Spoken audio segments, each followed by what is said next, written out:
Programme में आपको खुशामदीद कहते हैं। मैं असदुल्ला खान हूं। इमरान खान पर हुकूमत ने दबाव बढ़ाना शुरू कर दिया है। उनकी नाअहली के हवाले से कोशिशें तेज कर दी गई हैं। इमरान खान साहब को का एक रेफरेंस तो पहले ही इलेक्शन कमीशन में भेजा जा चुका है। अब ये मामला जो है फॉरेन फंडिंग की या ममनुआ फंडिंग की तहकीकात का, ये FIA के सुपुर्द भी कर दिया गया है और FIA ने कमाल सुरत के साथ इस पर नोटिस भी जारी करना शुरू कर दिए हैं। महमूद रशीद साहब हैं, उनको बुला लिया गया है। असद कैसर साहब को बुला लिया गया है। तो एक तरफ तो ऐसा लगता है कि इमरान खान पर दबाव बढ़ाया जा रहा है और दूसरी तरफ इमरान खान जो हैं उन्होंने हुकूमत पर दबाव बढ़ाने के लिए अपनी हिकमत अमली तैयार कर ली है। इस सिलसिले में जो पहला एक अनाउंसमेंट है वो जलसे के हवाले से आ गया है हमारे सामने और 13 अगस्त को पाकिस्तान तहरीक इंसाफ एक जलसा करने के लिए जा रही है। अब इस जो लड़ाई है इसमें आइंदा के जो इलेक्शन है उस हवाले से भी जो ज़िमनी इलेक्शन हैं उसको भी चैलेंज किया जा रहा है पाकिस्तान तहरीक इंसाफ की तरफ से कि इनको इन इलेक्शंस को जो है वो इनका इनेकाद रोका जाए। तो हिकमत अमली तहरीक इंसाफ की क्या है, नून लीग की क्या है? उधर लंदन में एक अहम मुलाकात जारी है, हमजा भी वहाँ पर पहुँचे हुए हैं। इसके अलावा शाहिद खाकान अब्बासी साहब वहाँ पर मौजूद हैं, मियाँ जावेद लतीफ़ साहब वहाँ मौजूद हैं, इरफान सिद्दीकी साहब वहाँ पर मौजूद हैं। तो वहाँ क्या हो रहा है? कई लीगल पहलू भी हैं इस सारे डिस्कशन के, क्योंकि पिछले 2-3 दिन के अंदर अंदर कोई 8-10 जो दरखास्तें हैं वो मुख्तलिफ अदालतों में गई हैं। कुछ लाहौर हाई कोर्ट में, कुछ सुप्रीम कोर्ट में, कुछ इलेक्शन कमीशन के पास। तो ऐसा लगता है कि जो सियासी लड़ाई है वो अदालतों में लड़ी जा रही है। तो इन तमाम पहलुओं पर हम गुफ्तगू करेंगे आज के प्रोग्राम में। मेरे साथ अंदलीब साहब मौजूद हैं, पाकिस्तान तहरीक इंसाफ के रहनुमा हैं। बहुत शुक्रिया अंदलीब साहब। राना एहसान अफजल साहब हमारे साथ मौजूद हैं, मुस्लिम लीग नून के रहनुमा हैं। और राजा आमिर अब्बास साहब हमें ज्वाइन कर रहे हैं, माहिर कानून। और प्रोग्राम के अगले से इरफान कादिर साहब का भी मौक़िफ़ लेंगे। सबसे पहले तो अंदलीब अब्बास साहबा ये बताइए, ये 13 अगस्त का जो जलसा है इसका मकसद क्या है? शुक्रिया असद। सबसे पहली बात तो ये है कि हमारी इस वक्त जो तारीखी जिद्दोजहद जारी है उसमें सबसे बड़ा रोल अवाम का है। आई थिंक ये पहली दफ़ा है पाकिस्तान की हिस्ट्री में, और ये मैं नहीं, सारे एनालिस्ट जिन्होंने history, political history note down की हुई है, उन्होंने बरमला इस चीज़ का इजहार किया है कि बेनज़ीर, आपको याद है भुट्टो साहब जब हैंग हुए तो लोग बाहर नहीं निकले। उसके बाद जब नवाज शरीफ साहब डिस्क्वालीफाई हुए, वो मैंने क्यों निकाला वाली मुहिम की, वो 2 दिन बाद उनसे मतलब अकेली गाड़ी जा रही थी, तो वो सस्टेन नहीं कर सके। ये पहली दफ़ा है कि लोग खुद निकल रहे हैं और इतनी बड़ी तादाद में निकल रहे हैं जो पहले कभी देखा नहीं गया। क्योंकि देखिए ये सब इकट्ठे हो गए, 15 जमातें इकट्ठी, आपको पता है चूं चूं का मुरब्बा, बड़े से लेके छोटी तक सब ये इकट्ठे हैं। इनकी सोच इकट्ठी है, इनके मिशन इकट्ठे हैं, इनका पास्ट इकट्ठा है, इनकी करप्शन इकट्ठी है, इनका सर्वाइवल इकट्ठा है। तो ये इतने मजबूत कॉमन इनके ऑब्जेक्टिव्स हैं कि ये जो हम पहले शुरू में, याद हम कहते थे, खान साहब ने 11 साल पहले कहा था कि इकट्ठे हो जाएंगे और ये मुकमुका करते हैं और इनका कोई अलग, इनसे कोई नजरिया नहीं है। ये इकट्ठे हो गए, साथ आपने इदारे में ला लिए। लेकिन अंदलीब साहब ये चीजें ठीक हैं, लेकिन आपने तो अभी जो हिसाब देना है वो तो देना है ममनुआ फंडिंग का, जो अब आपसे FIA भी मांग रही है, बुलाना शुरू कर दिया है FIA ने। तो ऐसा लगता है कि आप ऐसे वक्त में दबाव बढ़ाने की कोशिश कर रहे हैं जब आपके अपने ऊपर दबाव आया है, उसको न्यूट्रलाइज करने के लिए आपने दोबारा वहां में जाने का फैसला कर लिया है।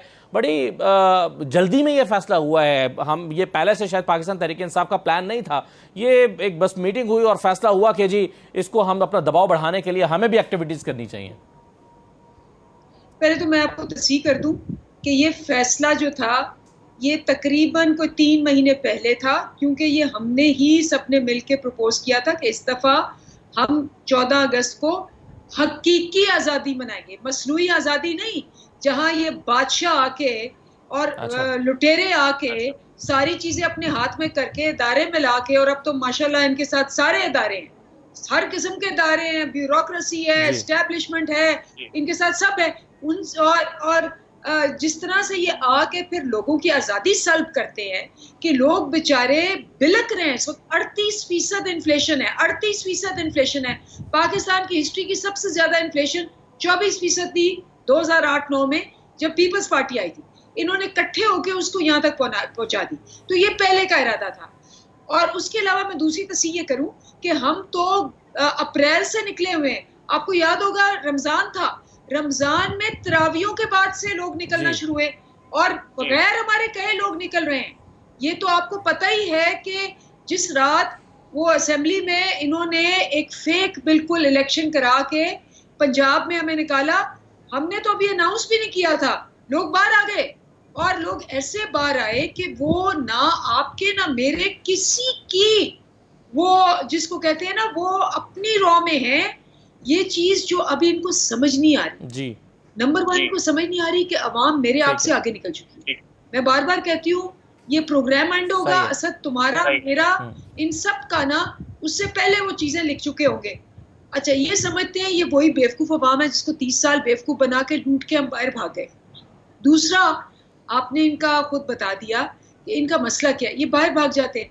अच्छा इक्तदार में होते हैं तो होते हैं। नवाज शरीफ इक्तदार से निकला भाग गया, हमजा इक्तदार से निकला भाग गया, शहबाज शरीफ इक्तदार में सही है, बिल्कुल सही है। ये चलें, ये तो ये ठीक है, बिल्कुल सही है। इस पर लंदन में क्या हो रहा है इस पर तो बात करते हैं आगे, लेकिन मुझे पहले ये बताइए राना एहसान अफजल साहब, जब शहबाज शरीफ साहब का केस चल रहा था FIA कोर्ट में, स्पेशल सेंट्रल कोर्ट में, और अभी भी चल रहा है, उसमें जब पिछली हुकूमत के दौरान जब उनकी पेशियां होती थी, वो एक ही चीज़ बार बार शहबाज शरीफ साहब कहा करते थे जब वज़ीर आज़म नहीं थे कि जी ये रेप्लिका है, नैब में केस बनाया गया है, वही केस यहाँ पर FIA में बना दिया गया है। तो जब एक मामला एक जगह पर सुना जा रहा है तो वो दूसरी जगह पर क्यों सुना जा रहा है? बिल्कुल इसी तरह से एक तरफ हुकूमत यह फैसला कर रही है कि फॉरेन फंडिंग के या ममनुआ फंडिंग के हवाले से जो इलेक्शन कमीशन का फैसला आया है उसको लेकर सुप्रीम कोर्ट में जाएंगे, वहां पर डिक्लेरेशन देंगे और उसको बुनियाद बनाकर यह मामला वहां पर टेकअप किया जाएगा। यह फैसला प्रिंसिपल ही हो गया और वहां पर आप जा रहे हैं। दूसरी तरफ यही मामला FIA को भी दे दिया इंक्वायर करने के लिए। तो ये एक ही चीज इलेक्शन कमीशन ने फैसला दे दिया, उसको अब आपने कंक्लूड करने के लिए सुप्रीम कोर्ट के पास लेकर जाना है। मजीद FIA के पास आप क्या लेकर गए? बिस्मिल्लाहिर्रहमानिर्रहीम। देखें, इसमें बड़ी एक चीज़ क्लियर होनी चाहिए, ये कन्विक्शन है, इनके जो जुर्म है वो साबित हो चुके हैं। They are convicted on foreign funding from foreigners से, इन्होंने फॉरेन फंडिंग ली है, फॉरेन कंपनी से फॉरेन फंडिंग ली है, उसके बाद मिस डिक्लेरेशंस हैं, और फिर तीसरी जो चीज़ के जो ज़कात के पैसे जो फिलंथ्रापी के लिए लोग इनको देते थे वो इन्होंने सियासी मकासद के लिए जो इस्तेमाल किए, वो एक अलग एस्पेक्ट है। तो देखें FIA तो अब जो इनकी जो इलीगैलिटीज हैं, जो इन्होंने इलीगल कार्रवाई की है, उसके ऊपर जो है मेरा ख्याल है कि कार्रवाई करेगी। उसके ऊपर पाकिस्तानी लॉ के मुताबिक जो वायलेशंस इन्होंने किए हैं उसके ऊपर वो कार्रवाई करने जाएगी। बाकी जहां जो सुप्रीम कोर्ट की बात है वहां हमारा डिक्लेरेशन जाने का मकसद ये है कि अब इसको कंक्लूड करें। इनकी जो इन्होंने जो वायलेशंस की हैं उसका जो अगला स्टेप है कि इनको सजाएं सुनाई जाएं पाकिस्तानी कानून के मुताबिक। देखें, ये अभी अंदलीब अब्बासी साहब बड़ा हकीकी आज़ादी की बात कर रही थी, तो पाकिस्तानी अवाम जानती है, वो बेवकूफ़ नहीं है।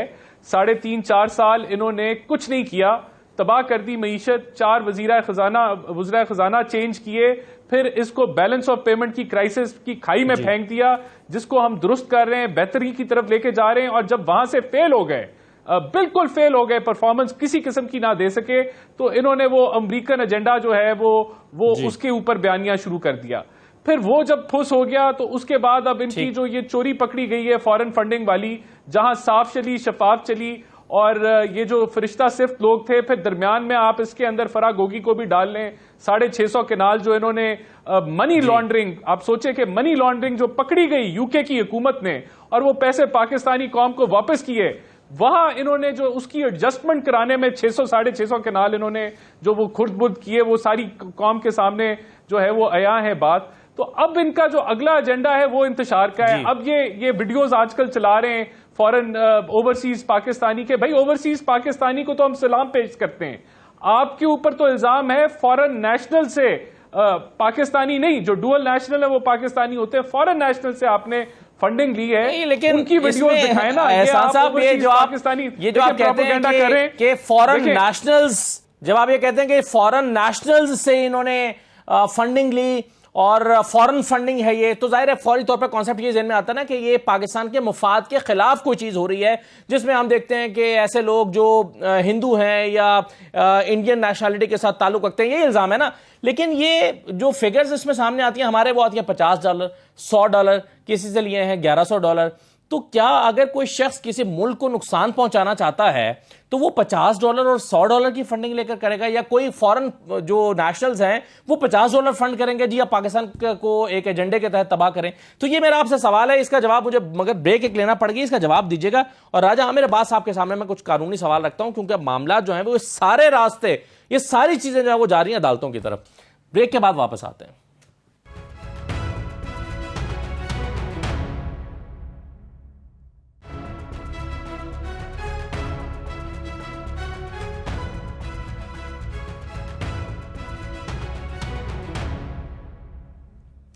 दोबारा आपको खुशामदीद कहते हैं। राजा आमिर अब्बास साहब, ये बताइए, एक तरफ तो अभी राना एहसान अफजल साहब कह रहे थे कि जी ये कन्विक्टेड हैं, साबित हो चुका है कि इन्होंने फॉरेन फंडिंग ली है, फॉरेनर्स से फंडिंग ली है।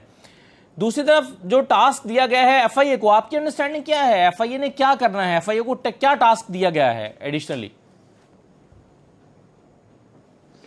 देखिए, अब एक जो बात राना साहब से की नायत इतराम के साथ कि लफ्ज़ कन्विक्टेड को अगर किसी कानूनदान से पूछेंगे तो वो तब होता है कि जब कोई ऑफेंस कमिट हुआ हो और उसकी कोई पनिशमेंट हो कि आपको जेल भेजा जाएगा। उसमें चार्ज फ्रेम होता है, उसमें एविडेंस आता है, उसमें क्रॉस एग्जामिनेशन होता है, and finally the court gives the verdict कि the offence has been proven and he is found guilty and he is convicted for sentence जो भी उसको दी जाती है। तो ये कोई इस किस्म का केस तो था नहीं, इसमें सिंपली एक तरह का ऑडिट था कि जनाब ये जो फंड्स आए हैं, आप हमारा जो पॉलिटिकल पार्टीज एक्ट है उसके 2002 का, उसके तहत देखिए कि ये किस किस्म के फंड्स हैं। और जो फैसला आया उसमें बड़ा क्लियरली उन्होंने लिखा कि ये प्रोहिबिटेड फंड हैं। किसी भी पार्टी को इजाज़त होती है कि वो किसी इंडिविजुअल से फंडिंग या चैरिटी या डोनेशन या किसी किस्म का फंड ले सकता है, चंदा, लेकिन किसी कंपनी से या किसी मल्टीनेशनल से वो फंडिंग जनरेट नहीं कर सकता। और अगर ऐसी फंडिंग सरफेस करती है तो उसको प्रोहिबिटेड फंड कह दिया जाएगा और वो बहक के सरकार जब्त होगी। और नंबर 2, जो फॉरेन फंडिंग का नाम बार बार लिया जा रहा है, वो उस फैसले में A to Z तक कहीं लफ्ज़ फॉरेन फंडिंग का इस्तेमाल नहीं हुआ है। और फॉरेन फंडिंग होती है कि जब आप किसी बैरूनी मुल्क से या किसी बैरूनी मुल्क की हुई जो पॉलिटिकल पार्टीज है उससे अगर कोई फंडिंग लेके अपने मुल्क में कोई पार्टी चला रहे हैं, दैट इज़ फॉरेन फंडिंग। अब जहां तक रहेगी बात आपने FIA की, तो FIA तो पास किसी किस्म की जुरिस्डिक्शन नहीं है इस चीज़ को प्रोब करने की या इसकी इन्वेस्टिगेशन करने की। एंड नंबर 2, आपके इल्म में है कि इलेक्शन कमीशन ने एक शोकाज दिया है इस पार्टी को कि बताइए कि क्यों ना ये जो प्रोहिबिटेड फंड हैं इन्हें बाहक के सरकार जब्त कर लिया जाए। अभी तक वो इस नतीजे पे नहीं पहुंचे कि हम इन्हें जब्त कर सकते हैं। एक मौका दिया गया है कि वो साबित करें कि इनको जब्त किया जा सकता है या नहीं। उसके बाद फाइनल डिसीजन आएगा कि जी ये प्रोहिबिटेड थे तो जब्त कर लिया जाएगा, नहीं थे अगर PTI ने साबित कर दिया जैसे ये लोग अगर ये सुप्रीम कोर्ट में मामला चला जाता है, इसको चैलेंज कर दिया जाता है इस फैसले को, जैसे पाकिस्तान तहरीक इंसाफ करने वाली है, तो राजा आमिर अब्बास साहब, आप फिर इसका सुप्रीम कोर्ट में क्या स्कोप देखते हैं, या आपको क्या लगता है कि किसका केस मजबूत है, तहरीक इंसाफ का या जो इलेक्शन कमीशन ने जो अपनी ऑब्जर्वेशन, इलेक्शन कमीशन की तरफ से जो ऑब्जर्वेशन दी गई हैं और जो हुकूमती जमात ने अपना मौक़िफ़ इख्तियार किया है, आपको किसका केस ज़्यादा मजबूत दिखाई देता है? देखिए, ये तो चैलेंज होगा हाई कोर्ट के सामने, और गालिबन इस्लामाबाद हाई कोर्ट के सामने पता नहीं पिटीशन डाल दी है या नहीं डाली इलेक्शन कमीशन का, और उधर यही एविडेंस लाया जाएगा कि जिन लोगों के बारे में आप कह रहे हैं ये तो पाकिस्तानी हैं, डुअल नेशनल्स हैं, जिनको आपने फॉरेनर शो कर दिया है, तो एक तो ये उसमें से माइनस हो जाएंगे। फिर आप देखिए कि ये टोटल केस कितने का है। अगर उस जजमेंट किसी ने पढ़ी है तो टोटल केस 31 करोड़ रुपए का है। और मुझे हैरानी होती है कि इस मुल्क की जो सबसे बड़ी जमात है जिसने 155 सीटें ली पहले जनरल इलेक्शंस में, फिर हालिया 17 जुलाई को जो बाई इलेक्शंस हुए पंजाब में 20 में से 15 सीटें ली, 31 करोड़ रुपए की बात हो रही है, वो भी प्रोहिबिटेड फंड की बात हो रही है। तो ये किस किस्म क्या बैन है या किस किस्म का रेफरेंस हुकूमत बनाएगी। हुकूमत के लिए भी रेफरेंस बनाना इतना आसान नहीं है। हुकूमत को जो एलिगेशंस हैं, और सबसे इम्पोर्टेंट एलिगेशन है कि उन्होंने ये बताना है कि कहीं ये पार्टी पाकिस्तान की सोवरेनिटी और इंटेग्रिटी के काम तो नहीं कर रही थी। जुरिसडिक्शन भी नहीं बनती के। राइट सर, बिल्कुल सही है। चलिए मैं इस पर मजीद बात करता हूँ। इरफान काजी साहब मेरे साथ मौजूद हैं। एक दो चीजें मैं उनसे पूछूं। राइट सर, कौन से कानून में? जी सही है। इरफान कादिर साहब, एक तो सर पहले ये बताएं कि जो फैसला था सुप्रीम कोर्ट का दोस्त बाजारी साहब की रूलिंग के हवाले से, उसको चैलेंज करने का फैसला किया गया है, उस पर जो है उसकी नजरसानी की दरखास्त तैयार कर ली गई है। तो इसमें क्या दोनों चीजें चैलेंज हो रही हैं? ये जो बुनियादी फैसला है वो भी रूलिंग जो मुस्तरद की गई थी, और साथ में जो फुल कोर्ट बनाने की जो दरखास्त थी, वो दोनों को चैलेंज किया जा रहा है? देखिए, फुल कोर्ट बनाने की जो दरखास्त है वो तो देखा जाए तो वो तो उन्होंने मानी ही नहीं। उसके बाद केस डिसाइड कर दिया। तो वो तो इन अ वे देखा जाए तो वो तो इंफ्रक्चर्स होगी उस हद तक कि वो जिस केस के लिए कह रहे थे फुल कोर्ट, वो केस तो उन्होंने बगैर फुल कोर्ट के खुद ही डिसाइड कर दिया। ठीक है। अब रही बात आइंदा के रिव्यू उनके पास ना लगे, उन जज साहिबान के पास, तो वो तो रिव्यू में चूंकि सफिशिएंट कॉज जब आप लिखते हैं और उसमें अगर बायस जो है floating on the face of the record हो या ग्रॉस लीगल एरर्स हो, तो वो पॉइंट जो है आप उसमें रिव्यू में ले सकते हैं। और वो जजेस ये सुनेंगे नहीं रिव्यू, मेरा नहीं ख्याल कि यही जजेस सुनेंगे इतने पैशनेटली। अगर ये सुनेंगे तो उसमें मैं समझता हूँ इरफान साहब, आमतौर पर जो नजरसानी होती है वो सेम बेंच के सामने लगती है, आमतौर पर तो शायद यही होता है। ये बड़ी ज्यादती है। ये सुप्रीम कोर्ट के रूल्स में भी तब्दीली आनी चाहिए, और इस केस में तो बिल्कुल जरूरी नहीं है। ये it's not an absolute rule. तो आप क्या चाहेंगे सर कि पहले रूल्स में तब्दीली हो फिर आपका केस सुना जाए? नहीं, आप समझे नहीं है। रूल के होते हुए भी अगर बायस का बीच में एलिमेंट आ जाए तो डेफिनेटली वो लार्जर बेंच को भेजा जा सकता है। वो रूल जो है वो बाइंड नहीं करते हैं सुप्रीम कोर्ट को। Rule making authority supreme court है। Supreme court can always devise a better procedure. तो आप पहले ये दरखास्त भी दायर करेंगे कि जी इसको ये जो नजरसानी है ये सेम बेंच ना सुने बल्कि लार्जर बेंच सुने, और लार्जर बेंच या फुल कोर्ट? लार्जर भी सुन ले, फुल कोर्ट भी सुन ले। ये मामला वैसे तो मैं समझता हूँ फुल कोर्ट के सुनने का है, और वहां पे उन्होंने ऑर्डर में लिख दिया है कि जी हमारे पास तो कोई पॉइंट ही नहीं था, हम बहस ही नहीं कर सके। हमने तो इस पॉइंट को बड़ा थ्रेश आउट किया। यानी मेरा एक पॉइंट ही बहुत काफी था जब मैंने कहा था कि पाकिस्तान की हिस्ट्री में कभी इतना large scale boycott from large segment of political parties of Pakistan कभी नहीं हुआ। ये बजाते खुद जहां तक रिकूजल का ताल्लुक है किसी भी बेंच का या फुल कोर्ट बनाने का, तो ये तो छोटी सी इतनी सी भी बात कर दीजिए तो कम से कम वो जज तो कभी भी नहीं सुनते। तो इसमें डेफिनेटली ये लार्जर बेंच जो है वो बनेगा। ये हो ही नहीं सकता कि तो सर आप अब क्या दरखास्त लेकर जा रहे हैं कि आपकी नजरसानी की दरखास्त लार्जर बेंच सुने या फिर फुल कोर्ट सुने? सबसे पहली चीज तो ये होगी, जब भी दरखास्त हम फाइल करेंगे, अभी तो मुझे इंस्ट्रक्शंस नहीं है, जब मुझे इंस्ट्रक्शंस मिलेंगी, रिव्यू तो मेरा दूसरे दिन ही तैयार हो गया हुआ था। ठीक, जब भी मुझे इंस्ट्रक्शंस मिलेंगी हम उसको फाइल करेंगे, और उसमें ये जो हमें जो बायस का जो एलिमेंट नजर आया और कुछ जो ऑर्डर्स उन्होंने किए हैं उस दौरान में, जो कि ऑर्डर्स जो है वो सही नहीं है फैक्चुअली, ठीक, तो उनको भी हम सफिशिएंट कॉज के तौर पर और ग्रॉसेस्ट एरर्स के अंदर हम लेके आ रहे हैं। तो ये सारी चीजें जब इंस्ट्रक्शंस मिलेंगी तो इंशाल्लाह फिर हम इंस्ट्रक्ट करेंगे एडवोकेट ऑन रिकॉर्ड को। तो इरफान काजी साहब, आप बतौर वकील क्या समझते हैं, अगर इसको सेम बेंच सुन रहा हुआ और अगर कहा गया कि नहीं जी यही रूल्स हैं, यही रिवायत है कि सेम बेंच सुनता है नजरसानी की, तो फिर आप दोबारा इसका बॉयकॉट करेंगे? देखिए, मैंने तो जिंदगी में नहीं कभी बॉयकॉट किया। मेरे लिए वकला ने बॉयकॉट किया है जजेस का, मैंने कभी नहीं बॉयकॉट किया किसी कोर्ट का। सही है, ये फैसला आपका नहीं है, सियासी फैसला था। बिल्कुल सही है। अब सर मुझे मुख्तसरन ये बता दें इरफान काजी साहब कि ये जो ममनुआ फंडिंग वाला केस है, जो इलेक्शन कमीशन ने एक अपना फैसला दिया, इसको FIA भी अब जो है वो उसने प्रोब करना शुरू किया है। राजा आमिर अब्बास साहब कहते हैं कि FIA की जुरिसडिक्शन नहीं बनती, आपकी राय क्या है इस पे? देखिए, मेरी राय ये है कि पाकिस्तान में हमें चाहिए कि हम एक एवोल्यूशनरी फेज से गुजरे हैं। जितनी भी पॉलिटिकल पार्टीज हैं वो ये कोशिश ना करें कि दूसरी पॉलिटिकल पार्टी जो है उसको एक्सक्लूड कर दिया जाए आने वाले इलेक्शंस में। ठीक। तो ये मैं हमेशा से कहता आ रहा हूँ, बड़े सालों से कह रहा हूँ। पिछली जो पॉलिटिकल पार्टीज थी माजी में, उनकी यही कोशिश थी कि अपने पॉलिटिकल राइवल्स के खिलाफ केसेस बनते जाएं जी, और वो सर ना उठा सके और उनको इलेक्शंस में वॉक ओवर मिल जाए। तो आने वाले दिनों में किसी को भी वॉक ओवर नहीं मिलेगा इंशाल्लाह। और मैं समझता हूं कि खान साहब जो है, जब उनके खिलाफ vote of no confidence table हो गया था और उन्होंने उसको रोकने की कोशिश की जी, और सुप्रीम कोर्ट को सूरी साहब की रूलिंग पे लिखना पड़ा कि इन्होंने कॉन्स्टिट्यूशन से फ्रॉड किया है जी, और इन्होंने ग्रॉसली कॉन्स्टिट्यूशन को वायलेट किया है, तो काश के उनको इतना लिखना पड़ता सुप्रीम कोर्ट को और ये ऑपोजिशन में बैठ जाते। अगर ये ऑपोजिशन में बैठ जाते, ये सारी नौबत ही ना आती। ठीक। ऑपोजिशन में बैठ के कानून साजी करते और कानून साजी के जरिए अदालतों को तश्कीलें नौ करते और एहतसाब के जो कवानीन है उनकी भी तश्कीलें नौ करते, ताकि आने वाले जो इलेक्शंस हैं, मैं समझता हूं कि अगर जनरल मुशर्रफ की सेहत ठीक है जी, वो आए, वो भी इलेक्शन लड़े।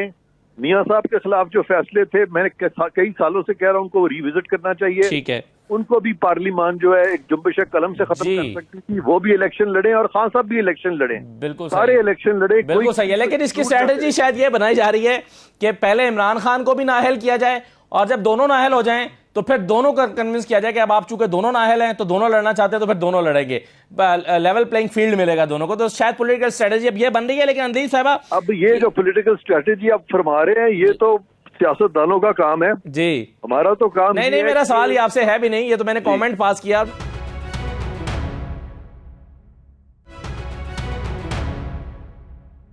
अंदीप साहबा, मुझे ये बताइए कि अब ये एफआईए वाला जो मामला है, इसको भी क्या कोर्ट में लेकर जाएंगे? क्योंकि कोर्ट में ऑलरेडी 8-10 चीजें इस वक्त चली गई हैं कि जी ये तो एफआईए की ज्यूरिसडिक्शन नहीं बनती। क्या कोर्ट में चैलेंज कर देंगे इसको, या फिर असद कैसर साहब और मियां महमूद रशीद साहब ताउन करेंगे, पेश होंगे जो उनको बुलाया गया है और जाएंगे एफआईए के सवालों का जवाब देने के लिए? देखिए, पहली बात तो ये है कि वो तो उन्होंने बयान दे दिया हुआ कि जी हम तो हाजिर होंगे, नंबर 1। नंबर 2, जो सबसे इम्पोर्टेंट बात है, ये वो इलेक्शन कमीशन है जिसने ड्यूरिंग ये जो इंतखाबात थे, आपको पता है 9 हमारी पिटिशंस जो कि सामने, मुंह के सामने इनके कानून पड़े हुए हैं इलेक्शन के, इन्होंने हमारी रद्द की। 9 के 9 हम गए, मुख्तलिफ कोर्टों में गए, मुख्तलिफ जगहों पे गए, 9 के 9 इनको इलीगल करार दिया गया और हमारी पिटिशंस जो है वो एक्सेप्ट हुई। और ये हद हो गई कि कोर्टों ने इलेक्शन कमीशन को कहा कि आप क्या कर रहे हैं, आप क्यों रोड़े डाल रहे हैं, मतलब। और ये भी आपको पता है कि एक ऑर्डर है जिसमें कहा है कि जी नॉन डिस्क्रिमिनेटरी रहें, तीनों जमातों के फंड्स आप इकट्ठे स्क्रूटनी करें। एक रात पहले इलेक्शंस के, आपको याद है कि क्या हुआ था, इन्होंने कहा कि जी बाहर से पोलिंग एजेंट्स नहीं आ सकते और कोर्ट ने तौबा तौबा करते हुए इनकी मजम्मत की कि ये कहाँ रूल लिखा हुआ है। इनको बुलवाया, रूल ही कोई नहीं था, इनको मुंह की खानी पड़े। आपको ये याद है, ये वो इलेक्शन कमीशन है जो कि 40 लाख बंदों को, जिंदा वोटर्स को मार चुका है और कह चुका है कि जी ये टाइपो एरर हो गया है। आपको याद है कि ये नहीं, वो तो फिर आपने कमीशन इलेक्शन कमीशन के चीफ इलेक्शन कमिश्नर के खिलाफ सुप्रीम जुडिशियल काउंसिल में रेफरेंस भेजा और फिर वापस ले लिया, क्या वजह हुई इसकी? मैं एक्चुअली उसकी लीगैलिटी को नहीं जानती, लेकिन मुझे पता है कि उसमें इतनी सारी चीजें और आ गई हुई हैं कि वो केस जो है वो ओवरलोडेड है, तो शायद उन्होंने उसमें ऐड करना हो, but I am not privy to the legality of it. ये मुझे पता है कि हर रोज इलेक्शन कमिश्नर के ऊपर इतना मटीरियल आता है। फॉर एग्जाम्पल, आपको पता है जिन ओवरसीज पाकिस्तानियों के इन्होंने रिवील कर दिए नाम, पते, पैसे, उन्होंने केस कर दिया इलेक्शन कमीशन पे, प्राइवेसी वायलेशन का और डेफामेशन का केस किया है कि जी हम तो, हमारे पास नाइकॉप भी है, ये भी है, आप किस तरह हम पे इल्जाम लगा रहे हैं। और इलेक्शन कमीशन को पूरे ओवरसीज पाकिस्तानियों ने आई वोटिंग पे, ये कभी हुआ ही नहीं। ये देखिए, ये जो कुछ हो रहा है, और मैं कहती हूँ थोड़ी सी शर्म हो, थोड़ी सी आओ, थोड़ी सी गैरत हो, तो ये कब के रिजाइन करके होते। अब ये है कि इन्होंने अपना जो है ना वो कोई 4000 की सिक्योरिटी और मंगवा ली है। आप क्या सिक्योरिटी की अपनी बढ़वा रहे हैं जब आपकी हरकतें ऐसी हैं कि ना आप कहीं अदालतों को मुंह दिखाने के काबिल हैं, ना आप ओवरसीज पाकिस्तानियों को मुंह दिखाने के काबिल हैं। आप 40 लाख वोटर पाकिस्तान के जाके उनको पता लगता है कि हम मर चुके हैं, वो आपको बख्शेंगे? मुझे बताएं, वो बख्शेंगे आपको? 40 लाख घरों के घर आपने मार दिए। कितना शौक लगा होगा उनको कि किसी का बाप, किसी की माँ, किसी की बहन। तो आप समझते हैं कि ये आराम से बैठे रहेंगे, पुलिस और आर्मी को अपने इर्द गिर्द बैठा लेंगे? अंतिम साहब, ये मगर आप ये कैसे साबित करेंगे कोर्ट ऑफ लॉ में कि ये इंटेंशनली चीफ इलेक्शन कमिश्नर की तरफ से किया गया है? ये टेक्निकल एरर भी हो सकता है, गलती भी हो सकती है, और फिर कैसे पता चलेगा कि जो मारा गया है, फर्ज कीजिए आदमी, वो पीटीआई का वोटर था, वो नून लीग का वोटर भी तो हो सकता है? तो हम तो सबकी बात कर रहे हैं, हम तो ये नहीं कह रहे, हम तो वोटर राइट्स की बात कर रहे हैं, नंबर 1। नंबर 2 बड़ा इंपॉर्टेंट है। देखिए, इनकॉम्पिटेंस होती है। एक बंदा कहता है जी मैं इलेक्शन के लिए तैयार नहीं हूं, उसका मकसद ही है कि आप इलेक्शन उससे करवाएं। फिर वो कहता है कि जी, वो बड़े आराम से कह देता है कि जी ये 40 लाख बंदे मर गए हैं और वो जिंदा होते हैं। अच्छा, फिर वो कह देता है कि जी ये फॉरेन फंडिंग है, उनके नाम, उनके सारे पता, $50, $5000 सब कुछ रिवील कर देता है वो उसको। तो ये मुझे बताएं, अगर हाईली इनकॉम्पिटेंट है, जो खुद ही मानता जा रहा है कि मुझे नहीं पता, हाँ मैंने बंदे मारे, तो उसको इस बेसिस पे नहीं निकाल देना चाहिए? बाकी तो आज छोड़े। ठीक है, तो आप फिर दोबारा जा रहे हैं सुप्रीम जुडिशियल काउंसिल के पास, या फिर वो जो एक ओवरसीज पाकिस्तानी असलम मलिक हैं, उन्होंने जो रेफरेंस भेज दिया उसी पर आप इक्तफा करना चाहेंगे? इस वक्त तो मैं आपको बताऊं, ये ना पीडीएम को अंदाजा है, वो मानने को तैयार नहीं है, और ना चीफ इलेक्शन कमिश्नर को और ना न्यूट्रल्स को पता है। इस वक्त पीटीआई से बढ़ के लोगों ने अपने हाथ में ले ली है। इनको एक ने डेफेमेशन केस करना है इलेक्शन कमीशन पे, इन पे प्राइवेसी केस होगा, इन पे वोटर राइट्स पे केस होगा, इन पे इतने केसेस होने हैं कि मैं हैरान हूं। अगर टीवी पे अब भी कोई इनको डिफेंड करता है तो वो वाकई, मैं क्या कहूं उसको, कि मेरा ख्याल है उसको ना दर्द महसूस है पाकिस्तानियों का, ना वो अंधा है, या वो अंधा है या वो बहरा, उसको नजर नहीं आ रहा कि बेड़ा गर्क हो गया हर चीज का। क्या वोटर, क्या वोट, क्या वोटिंग प्रोसेस, मुझे बताएं किसने लिखा हुआ है? बिल्कुल सही है, चले ये लिखा हुआ है इन्होंने इलेक्शन कमीशन सही है, चले बिल्कुल सही है। 2-3 चीजें आपने उठाई हैं। मैं राना एहसान साहब के सामने ये सवाल रख देता हूं जरा, जो आपने 2-3 चीजें उठा दी हैं। मुझे राना साहब एक तो पहले ये बताएं कि आप की स्ट्रैटेजी इस वक्त दिखाई ये देती है, या खबर ये है, या थ्योरी ये है, या एक कहना चाहिए एक तासुर ये है कि आप ये समझते हैं कि अगर नवाज शरीफ की नाअहली को ख़त्म कराना है तो उसका फिर स्ट्रैटेजी उसके लिए यही बनाई जाए कि इमरान खान को भी नाअहल किया जाए, और फिर इमरान खान टेबल पर बैठेंगे और कहेंगे ठीक है, अगर मेरी भी ख़त्म करें नाअहली और मैं नवाज शरीफ की भी ख़त्म करने के लिए तैयार हूँ। क्या ये हिकमत अमली तैयार की गई है? नहीं, ऐसी कोई जो है वो प्लान नहीं कोई तैयार किया गया। मुझे पहले भी बात मुकम्मल नहीं करने दी। देखें, मैं आपको बताना चाहता हूं कि ये जो इलेक्शन एक्ट 212 है, वो आपको बताता है कि डिसोल्यूशन ऑफ पार्टी जो है वो 3 चीज़ों पे हो सकती है। अगर पार्टी फॉरेन फंडेड हो, एक, या और का लफ्ज इस्तेमाल हुआ है, या operating prejudicial to the sovereignty और इंटेग्रिटी, या वो टेररिस्ट एक्टिविटीज में जो है इन्वॉल्व हो, तो या है। और फॉरेन फंडिंग को डिफाइन किया हुआ है कि financial support from foreign government, और पॉलिटिकल पार्टी जो है वो फॉरेन कंट्री की कोई सपोर्ट करे, और any portion from foreign nationals. तो पहले तो ये चीज तय हो गई कि any portion from foreign nationals जो है वो हो गया।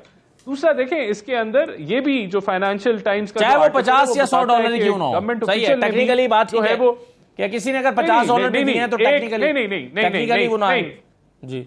असवद ऐसे नहीं है, असवद ऐसे नहीं है। $2 मिलियन तो एक फॉरेन नेशनल और गवर्नमेंट ऑफिशियल ने जो है वो फंडिंग की है, जो फाइनेंशियल टाइम्स जिसका वो जिक्र करता है। तो इसको इतना सिंप्लीफाई ना करें, ये इतनी सिंपल बात नहीं है। और दूसरा, मेरी बहन जो ये इतना अटैक कर रही थी ईसीपी को, इनसे पूछें कि वो फवाद चौधरी ने कहा जो फाइनेंशियल टाइम्स ने जिसका जिक्र किया है, वो इलेक्शन कमीशन के फैसले में भी है।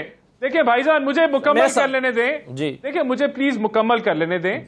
देखिए, मैं जो इन्होंने फवाद चौधरी ने कहा था कि ये बिकाऊ माल है ईसीपी, और इसी तरह आजम स्वाति ने कहा था इसको आग लगा दें, तो तब ईसीपी ने इनको बुलाया था कि भाई बताओ, सबूत दो। तो इन दोनों ने कहा था कि हमें माफी दे दें, हमारे से गलती हो गई, हमने सियासी बयान दिए, ये तो हमारी पार्टी का स्टांस है, हमारा इससे कोई लेना देना नहीं है। तो इसी तरह ये जुडिशल जो कमीशन है उससे भी भाग गए, ये लेके आए, कहते हैं इतना मवाद है कि हमें समझ नहीं आ रही क्या करें।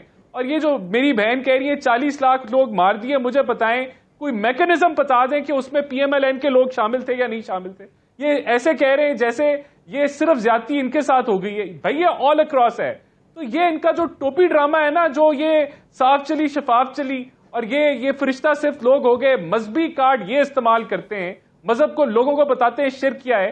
बेशर्मी की इनकी इंतहा है कि मुल्क को इंतशार के दहाने में, और कहते हैं बेड़ा गर्क हो गया। भाई बेड़ा गर्क तो आपने किया है, इस मुल्क की मईशत को तबाह करके किया है, और हम उसको दुरुस्त कर रहे हैं वो सख्त फैसले करके, और ऊपर से आप ड्रामा कर रहे हैं। तो अवाम इतनी बेवकूफ नहीं है कि आपकी बातों में आ जाए। और मुझे तो ये नहीं समझ आती कि पीटीआई के लोगों को ये कैसे डिफेंड करते हैं। लेकिन अवाम आपकी बातों में भी तो नहीं आई ना सर। अभी 17 जुलाई को जो इलेक्शन हुआ 20 सीटों पर, तो ऐसा लगता है कि अवाम इन्हीं की बातों में आ गए, अवाम आपकी बातों में नहीं आए, यानी कि अवाम बेवकूफ हैं। आप कह रहे हैं अवाम बेवकूफ नहीं है, अवाम तो बेवकूफ है।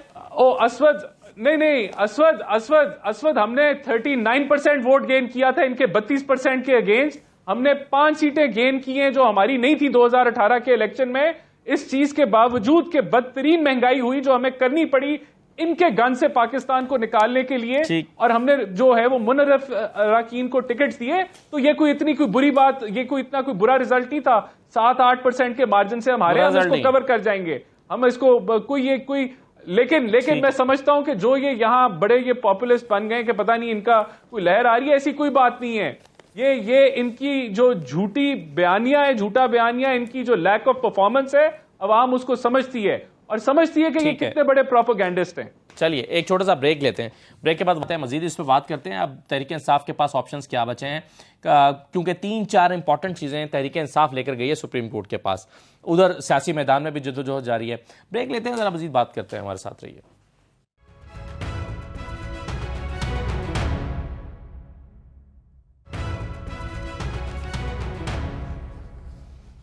दोबारा आपको खुशामदीद कहते हैं। अदलीब अब्बास साहब, आपने कहा कि 13 को जो जलसा हम कर रहे हैं इसका 3 महीने पहले फैसला किया था, अब ऐलान हुआ है, लेकिन क्या एक और फैसला भी हो चुका है जिसका ऐलान होना बाकी है कि 13 तारीख को जो आप जलसा कर रहे हैं उसमें कितने दिन का अल्टीमेटम इस हुकूमत को दे रहे हैं? ये तो अब आपको, अगर हमने 3 महीने बाद बताया तो आप समझते हैं कि मैं अभी बता दूंगी। देखिए, अभी तक इन्होंने सारी पावर, सारी रिसोर्सेस, सारी मशीनरी, सारे सियासी चूंचू के मुरब्बे, सारे इदारे मिला के ये स्टंप होल्ड आउट हो गए। और अभी भी इनको नहीं पता, जब ये बातें कर रहे थे अभी ओवरसीज पाकिस्तानियों के बारे में, कि फॉरेन फंडिंग वो नहीं दे सकते जो बाहर वाले पाकिस्तानी हैं, जिनके पास डुअल नेशनल्स हैं, जिन्होंने वीडियोस भेजी हैं और जो कि इनको सू करे। 31 अरब रुपया की बात ही नहीं हो रही, 31 अरब डॉलर पाकिस्तानी है पाकिस्तान। तो उसके अंदर इलेक्शन चीफ इलेक्शन कमिश्नर ने उनके नाम लिखे हुए हैं, उनके नाम लिखे हुए हैं। यही तो मैं कह रही हूँ कि आप बायस का देखें कि उन्होंने वीडियोस पे अपने नाइकॉप सिखाए हैं। पहले उन्होंने कहा कि जी इसने झूठ बोला है, दूसरा उन्होंने कहा कि इन पे इल्जाम लगाया है, तीसरा उन्होंने कहा कि ये हमारी प्राइवेसी, कि हम क्या कर रहे हैं, अपने पैसे किसको भिजवा रहे हैं, ये ग्रॉस वायलेशन ऑफ लॉ है। तो मैं इसीलिए आपको कह रही हूँ कि इन लोगों को पता ही नहीं कि क्या तूफान आ चुका है और क्या तूफान आना है। और ये यहाँ बैठे हुए हैं ये सोच के कि जी हम 15 इकट्ठे हो गए हैं, हमने किसी ना किसी तरह चोर दरवाजे से कर लिया है, हम इलेक्शन भी हार गए। ये वो इलेक्शन है असद, आपको पता है, ये वो इलेक्शन है जिसमें इन्होंने शर्तें लगाई हुई थी कि सारा कुछ करके मुश्किल से हम 6 सीटें इनको देंगे। ये कह रहे हैं कि इनके लिए बहुत अच्छा है। इमेजिन करें इनकी ज़हनियत देखें, 15 सीटें हारने के बाद, तख्ते लाहौर उलटने के बाद कह रहे हैं जी हमारा रिजल्ट बहुत अच्छा है। इसीलिए तो ये डरे हुए हैं कि इनको पता है आपकी हैं। उसके बाद भी उसके बाद इन्होंने इस दफा ये जो बातें कर रहे हैं ना, इस प्रोग्राम के बाद ही देख लेना, जो इन पे सब पे पूरी कौम जो यहाँ बैठी हुई है और जो बाहर बैठे हुए हैं, जो इनका हशर करेगी, क्योंकि ये पता 30 साल पीछे है, ये समझते हैं कि 30 साल हमने लूटा, उसके बाद हमने बाहर जाके फ्लैट बनाया, भाग गए। शहबाज शरीफ अभी भी भाग गया है, हमजा अभी भी भाग गया है, वो पकड़े गए थे शहबाज शरीफ, रात को 12 बजे भागे। वो कह रहे हैं मैं भाग कर नहीं आया, मैं निजी दौरे पर हूँ, वजाहत की उन्होंने आज, उन्होंने कहा जी, वो कह रहे हैं मैं भाग कर नहीं आया, मैं निजी दौरे पर हूँ, वापस चला जाऊंगा।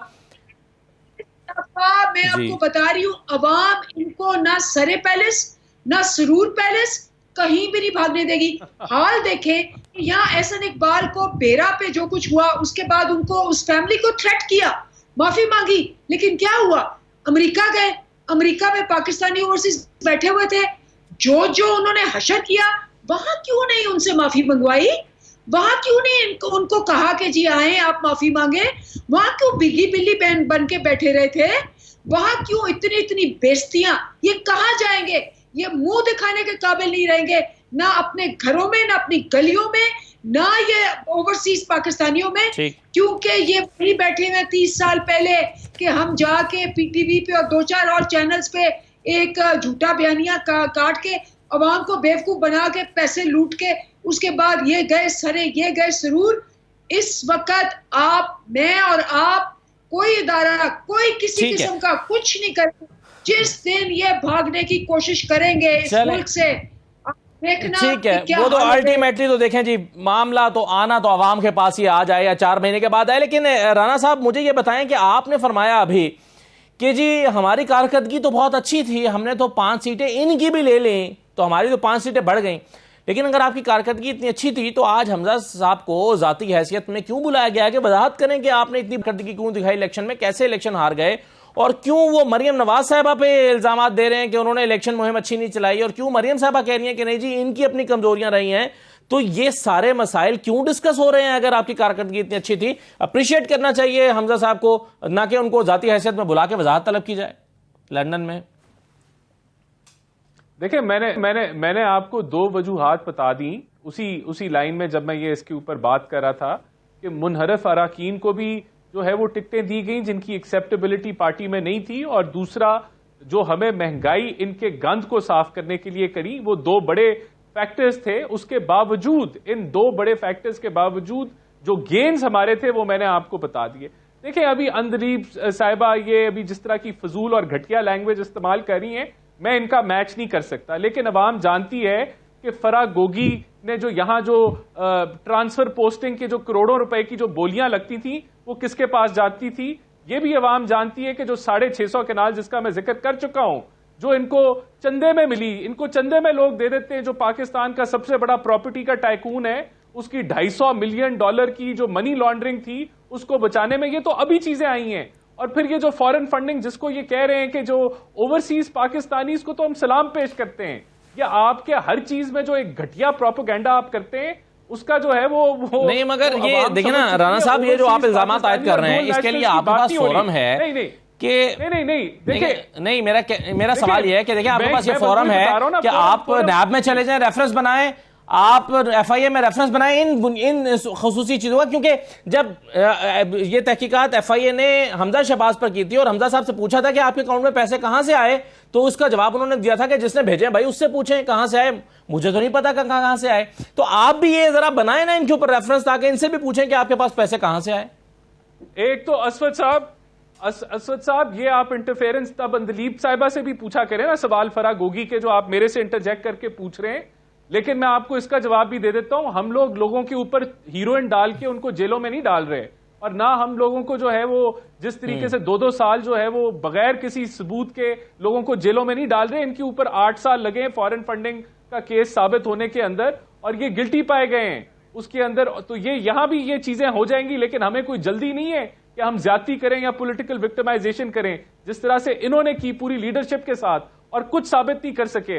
हम जरूर करेंगे। अभी तो ये सिर्फ आईना इनको थोड़ा सा दिखाया है, ये फराह गोगी का, ये जो 650 केनाल है, जो तोशा खाना है, अभी तो मामलात इनके चले अवाम के सामने अया होने को है। सब केसेस बनेंगे, हर अदारे में केस बनेगा, आप फिक्र ना करें। लेकिन जो यहाँ बॉटम लाइन है वो ये है कि एक नाअहल नकम्मा आदमी जिसने कुछ डिलीवर नहीं किया 3.5 सालों के अंदर, वो आज टोपी ड्रामे और मजहबी कार्ड लेके इंतशार फैला के समझते हैं कि हम सुरखरू हो गए। तो ये सुरखरू नहीं हुए, ये जो इनका फैन क्लब है ये बड़ा उछल रहा है, लेकिन इंशाल्लाह ताला इनका मुकाबला भी करेंगे और इनकी असलियत जो है वो अवाम के सामने पहले ही आ चुकी है। हम अगला ये जो इलेक्शन आ रहा है, जो मरहला है, ये 9 निशस्तों पे इंशाल्लाह ताला हम बेहतर रिजल्ट लेके आएंगे। ठीक है, चलें इसको बहरहाल अब आपका 9 की 9 सीटों पर मुकाबला इमरान खान के साथ है। अगर इलेक्शन इमरान खान के खिलाफ आ रहे हैं राजा आमिर अब्बास साहब, मैं आपने मुझ पर यह एतराज किया कि मैंने फरा गोगी वाला सवाल क्यों नहीं किया अंदलीब साहबा से, तो मैं भी कर लेता हूं, आपकी ख्वाहिश पूरी हो जाती है और मुझ पर किया गया एतराज भी खत्म हो जाएगा। लेकिन पहले राजा आमिर अब्बास साहब ये जरा मुझे बता दें कि ये जो 9 हलकों का इलेक्शन चैलेंज करने के लिए जा रही है पाकिस्तान तहरीक इंसाफ, और पाकिस्तान तहरीक इंसाफ ये समझती है ये गलत हो रहे हैं क्योंकि इस्तीफे सारी सीटों पर दिए जा चुके हैं, कासिम सूरी साहब कबूल कर चुके हैं और उनके इन इस्तीफों का पर जो कासिम सूरी साहब ने कबूल किए हैं उस पर नजरसानी का इख्तियार मौजूदा स्पीकर के पास नहीं है। ये कैसी बुनियाद है इस केस की आपके ख्याल में? देखिए, 2 बातें हुई अभी, केसेस बनाने की और FIA के इख्तियार की। आपके इल्म में है कि FIA ने मौजूदा हुकूमत के कहने पे जो बोगस केसेस बनाए, खासकर जो मीडिया के लोगों के ऊपर, आपको याद है इमरान खान, अरशद शरीफ, उसके बाद डॉक्टर मुईद पीरजादा, समी इब्राहिम, इनके खिलाफ जब बनाए, मैं खुद उनमें पेश हुआ और इस्लामाबाद हाई कोर्ट ने FIA की इतनी सरजनिश की कि आप बताइए कि ये सेक्शन 20 जो पीका का लगाया है ये किस तरीके से लगाया है आपने, आप हमें जरा पढ़ के बता दें कि क्या है इसमें। और यकीन करें कि FIA के पास 2-3 पेशियों में एक लफ्ज कहने को नहीं था। यही हाल इनका होगा कि अगर ये अभी इस जो सा है ममनू फंडिंग वाले केस में अगर किसी किस्म का केस बनाएंगे तो सबसे पहले इन्होंने केस बनाना है किस कानून के तहत, क्या मनी लॉन्ड्रिंग के तहत बनाएंगे, क्या वो पाकिस्तान पीनल कोड के तहत बनाएंगे। कम से कम उनसे ये पूछ लें कि वो किस कानून के तहत इनके खिलाफ नोटिस भेजा है। चलें, वक्त मेरे पास खत्म हो गया। बहुत शुक्रिया तमाम मेहमानों का प्रोग्राम में शिरकत करने के लिए। इजाज़त दीजिए, अल्लाह हाफिज़।